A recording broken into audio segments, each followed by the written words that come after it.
Hello everyone, I welcome you all to your own YouTube channel and this video is bilingual. English part is available in the later half of the video. तो दोस्तों जैसा कि मैंने आपको पिछले videos में भी बताया है कि 2020 में मैंने 3 बैंक एग्ज़ाम क्वालिफाई किए थे, जिसमें एक SBI PO था, एक RRB PO था और एक IBPS क्लर्क था। तो जो मेरा अपना एक्सपीरियंस है उसकी मैं स्ट्रेटेजी सब्जेक्ट वाइज स्ट्रेटेजी तो लाता ही रहता हूँ और भी लाऊंगा। अभी RRB के लिए भी ला रहा हूँ, RRB क्लर्क और PO के लिए भी लाऊंगा। सबके लिए मैं लगातार ला रहा हूँ। तो चैनल को लाइक कर देना और सब्सक्राइब भी कर देना, चैनल को, वीडियो को लाइक कर दीजिएगा।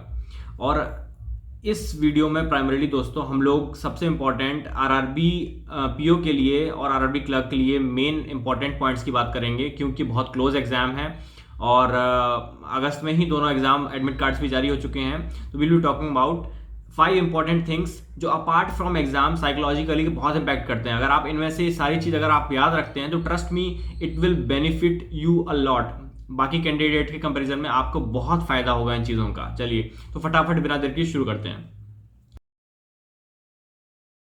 सबसे पहला पॉइंट दोस्तों मैं आपको बताऊं कि आपको, अगर आप ये वीडियो देख रहे हैं तो दो टाइप के कैंडिडेट होते हैं। एक होते हैं जो 50 45 50 से कम मार्क्स आ रहे होते हैं, एक होते हैं जिनके 45 50 से ज़्यादा मार्क्स आ रहे होते हैं मैक्सिमम टाइम। बाकी फ्लक्चुएट सबका करता है लेकिन इससे ज़्यादा आ रहे होते हैं। तो क्या होता है, एक कैटेगरी में अंडर कॉन्फिडेंट बोलूंगा, एक कैटेगरी में बोलूंगा ओवर कॉन्फिडेंट। और जो कॉन्फिडेंट है they are good and well, पर हर इंसान डिफ्लेक्टेड होता है एक ना एक साइड के, चाहे वो एक अंडर कॉन्फिडेंट भी हो सकता है, ओवर कॉन्फिडेंट भी हो सकता है। उसको पता है कि उसका लेवल क्या है। तो मैं दोनों के लिए एक एक सजेशन लेके आया हूं and trust me it will help you a lot.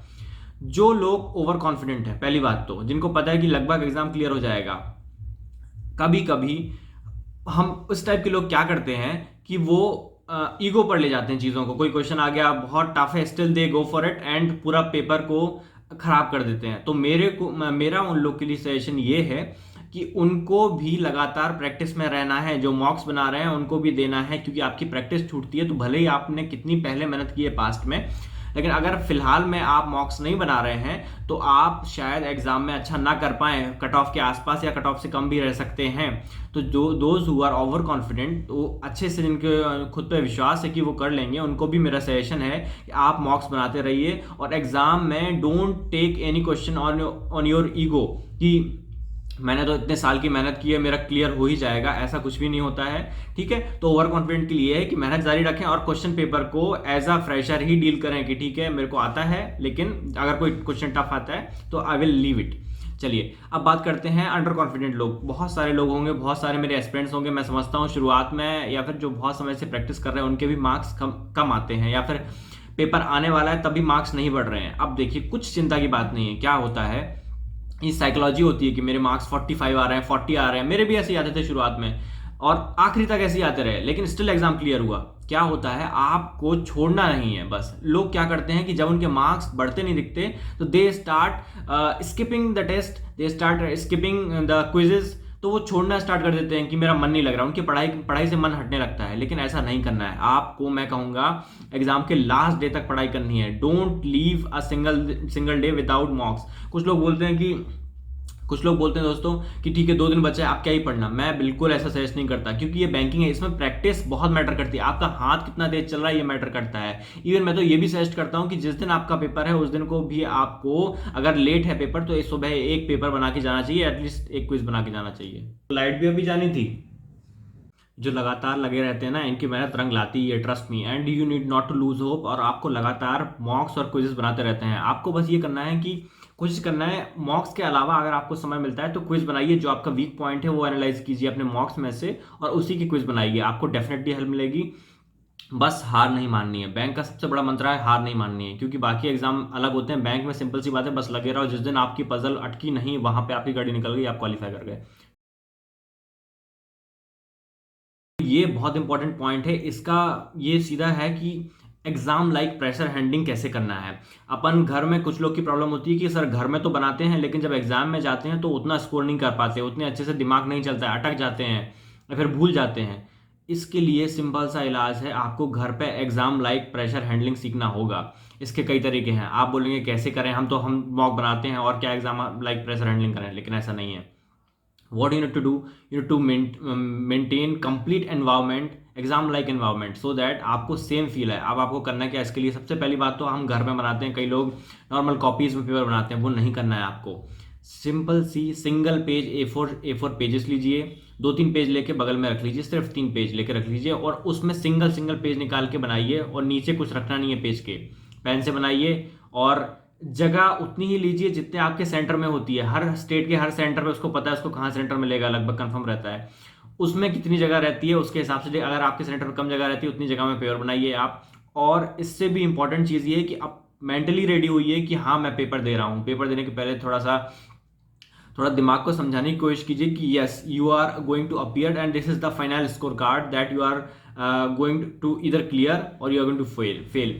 हाँ, लेकिन उसके मार्क्स पे ध्यान नहीं देना है। ऐसा नहीं कि मार्क्स खराब आ गए तो यू आर बीइंग लाइक अरे मैं फेल हो गया मेरा एग्जाम, ऐसा नहीं है। उसके मार्क्स पे ध्यान नहीं देना है, बस आपको ये चीज रिपीटेटिव करके उसके लिए आदी हो जाना है। You need to be use to for it, ठीक है। आपको इतना आदी हो जाना है कि आपको रियल एग्जाम भी प्रैक्टिस सेशन जैसा लगना चाहिए। तो बस यही चीज है, मेंटली प्रिपेयर्ड होइए और बिल्कुल सिंगल शीट ऑफ पेपर पे बनाइए उस चीज को, है, और मेंटली प्रॉपर रेडी होकर रहिए ताकि आपको रियल एग्जाम की फील आए। चलिए बढ़ते हैं तीसरे पॉइंट की तरफ जो और भी इंपॉर्टेंट है। जब हम अपनी प्रिपरेशन करते हैं तो अपनी प्रिपरेशन के टाइम पे बहुत सारे छोटे छोटे नोट्स बना देते हैं, किसी बुक में पढ़े होते हैं, किसी पेज पे पढ़े होते हैं, या रीजनिंग के होते हैं, सिलोजिज्म के कंसेप्ट नोट्स बना देते हैं, या किसी और मैथमेटिक्स के सिंपल इंटरेस्ट के कोई फॉर्मूले, शॉर्टकट फॉर्मूले, कंपाउंड इंटरेस्ट के शॉर्टकट फॉर्मूलेज होते हैं वो कहीं लिख देते हैं।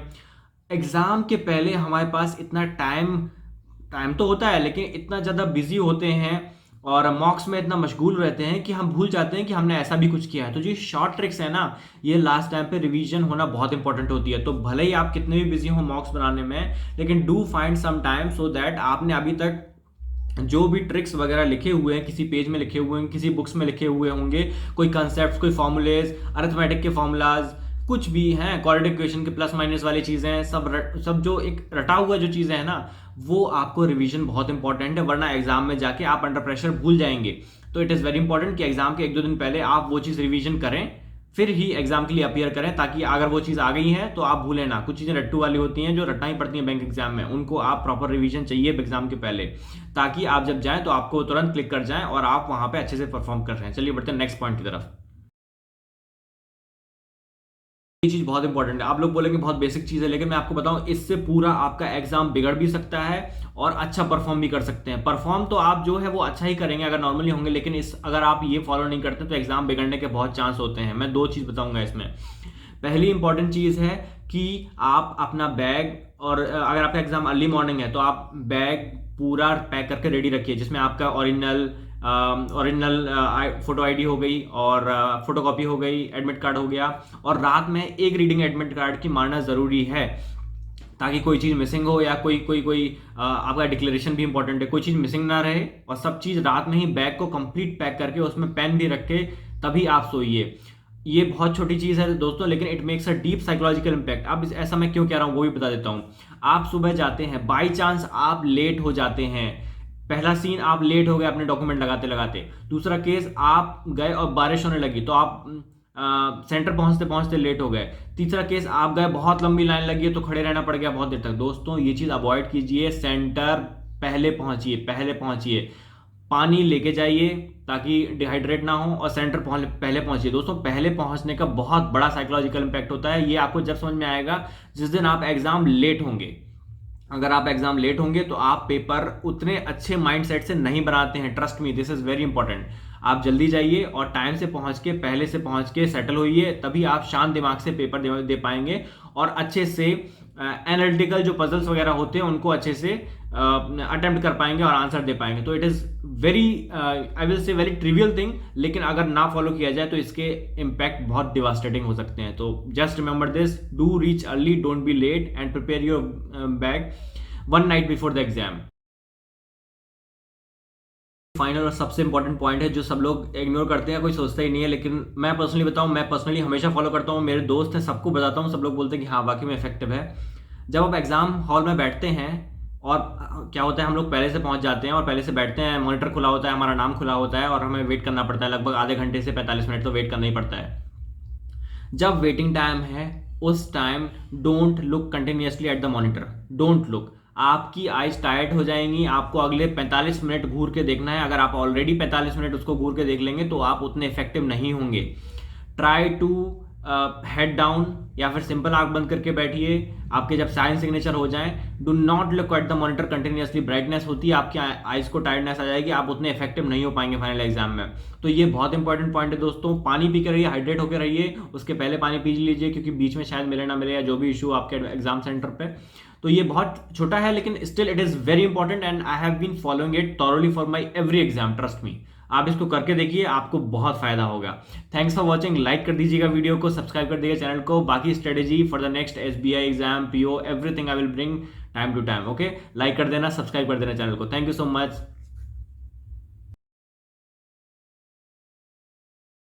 Let's start the video for English viewers. In this video, I'll be telling 5 things that you need to keep in mind before appearing for RRB, PO, or clerk examination. It is very important thing. These things might seem trivial to you, but trust me, these things makes a deep impact on your performance in the examination. Okay, let's start with it. So first point, and the most important, I would say, all are important, but it is also one of the most important point, is that when you are attempting mock test in your last days for the exam, your score must be, you must have two mindset. First kind of people are those who are scoring more than 45, 50 marks, and they are little bit overconfident about their performance, that okay, I'll be clearing the exam and I'm damn sure I'll clear the exam. And second people are those who are scoring less marks than 45, 50, 30, 35, 40. These kind of people are there. So for those who are overconfident about their selection, I would like to say that paper can be of any type. It can be tough paper, there can be a tough puzzle in the examination. These kind of people do not admit that there can be any question that they will not be able to solve. So they have a slight ego problem with them. I'm not saying negative to anybody, but this is very basic thing in nature.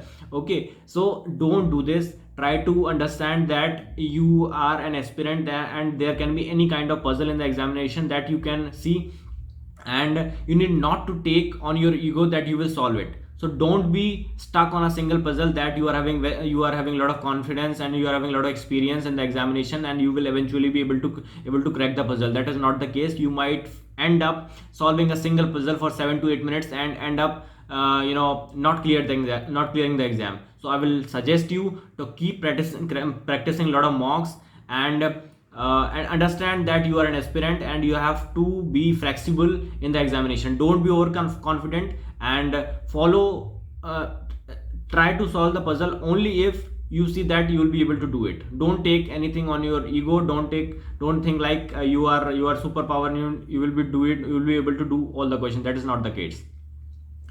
Talking about the second kind of people, those who are underconfident, I'm also one of them. I was also one of them. Right now I'm in between both of them. So I will say you need to continue your practice. Don't break the chain. So there are certain kind of people who think that they are not able to score good marks, then they will not be able to clear the exam. Trust me friends, real exam would be easier than what you are doing in your mocks. Whatever marks you are getting in your mock test, in real exam you'll be getting much more marks than that. Trust me, it is my personal experience. So what you need to do, you need to continue your preparation. Do not lose hope. Try doing it regularly. Identify your weak points and practice additional quiz for those weak points, and at the end continue your practice till the last day of your exam, and trust me, you will either clear it or you will do very good in your exam. Don't worry about it, but don't break the chain. Don't lose hope that I'm not able to do good marks, then let's not do the paper. This is basic psychology. Don't fall prey to this. Keep solving the mock test and keep doing the hard work. Moving forward to the second important point that I want to tell is that try to make exam like pressure handling environment at your home. What it means is that you will say ki I am solving the mock test, then what else exam like environment I need to make. For this I would like to tell you that you need to there are certain people who solve mock test on their copies or registers. I will tell that don't solve mock test in copies or register. Take A4 size papers, single sheets of A4 size papers, and try to solve mock test on them only. And apart from that, don't apart from that, what you need to do, what you need to do is that this is very basic, but what you need to do is that this is very basic, but you need to set up your mind that you are appearing for the real exam. Mindset is very important. Try to do it very seriously. Think like you are in sitting in the actual exam, because there are a lot of people who say that, sir, I am doing very good at home when solving the mock test at home, but in the real exam I don't know what happens, I do not get the required marks, I score very less in real exam, but I am scoring good marks while solving the mock test at my home. So this is the power of pressure handling. Those who are able to handle the pressure, they are getting good marks in the real exam, but those who do not know how to handle pressure, they get less marks. So for those students, my suggestion is that try to make pressure handling environment at your own home, and solve everything, make everything according to your real exam venue. And foremost, most important of all these things is your mindset. Make the mindset that this is the real exam and I am solving like a real exam. These will be my final marks, and don't be disheartened by the marks. Even if you make the mindset that this is the final exam and your marks are not coming up to your expectation, don't be like I will not clear the exam. That is not the case. You just need to be acquainted with the pressure handling, so that the real exam will seem like a normal test paper, mock test, which you solve at home to you. Okay, so that is all what I want to say. Make yourself acquainted with the mock test and the real exam, and make yourself acquainted with the pressure handling thing. Okay, let's move forward with the third most important thing is that you need to revise all the notes which you have made in your entire banking journey. From the starting, a lot of students make notes for their mathematics formula, for their syllogism concepts, for any other concepts, compound interest, simple interest, or all those formulas are kept in some copy, some book or somewhere. What you need to do is that before the exam, you need to go through all those sources from wherever you have written all those formulas or concept, and need to revise them. What happens once the exam date are announced, we get so busy that we forget to check what we have written, where we have written, and what are the things we need to revise. So do not forget this thing. Try to find some time and revise whatever notes you have made since you have started your preparation. So whatever the small, crisp and short formulas that you have written somewhere, that you need to revise for better result in your real examination. Let's move forward to the fourth point. These last 2 points might seem very trivial to you, but trust me, these 2 points are very important. The fourth point is that you need to pack up everything one night before your exam. You need to pack up your admit card, you need to pack up your original photo ID, photos, everything. And next morning when you are having your exam, you need to take it readily. But if you do not prepare it, you might reach the venue very late. That can make a deep negative psychological impact on your mind. You might see rain happening in your area. You might see long queue at the examination venue. You might feel that you are very scared. You are already late, and once you reach the exam venue, you do not perform up to the mark, up to the level of your own potential. So I would suggest you to be on time, to prepare every document one night before your exam, including your pen, admit card, everything, and read the instruction properly on your admit card one day before your exam. It is very small thing, but trust me, if not done properly, it might result into losing some of your marks, and that is something which I do not want. So remember these things. Prepare your everything one day before, and don't be late to the exam. This is very important. Don't be late. Reach sometime before the exam, half an hour before the reporting time. Sit there and easily get into the exam. Don't be late. It might start raining. You can see long queue at the examination center. You might forget any document at the home that you need to come and bring it again. So don't be late. Reach early at the venue, so that you can avoid all these mishappenings and give your exam confidently. And the last and the most important point that I personally follow is that when you are sitting to appear for the exam, do not stare at the computer screen for a long time, because there you will see your photo is there, username, password is there. Don't be like, I'm staring for it continuously for 45 minutes. That will result into tiring of your eyes, and you might not be able to give 100% subsequently the exam starts. So I will suggest, Do not look continuously at the computer screen. It is better to close your eyes, either do head down or do look anywhere you want to, but do not look continuously at the computer screen. What I personally do is that after signing all the documents or doing all the formalities, I simply head down and tell the person besides me that if exam starts and I do not, I might sleep, so please wake me up, and so that I can continue with the exam. So that is what I do, and you need to do it also. You can try it also, it will be very helpful. And once you complete the exam, do come and tell me in the comment section that you have done it. Like the video, subscribe to the channel, and I will bring a strategy for other exam which I have cleared, SBI PO, RRB PO, pre and mains I have cleared. So I'll be coming with the strategies for you all. Okay, so like the video and subscribe to the channel. Bye bye, peace out, thank you.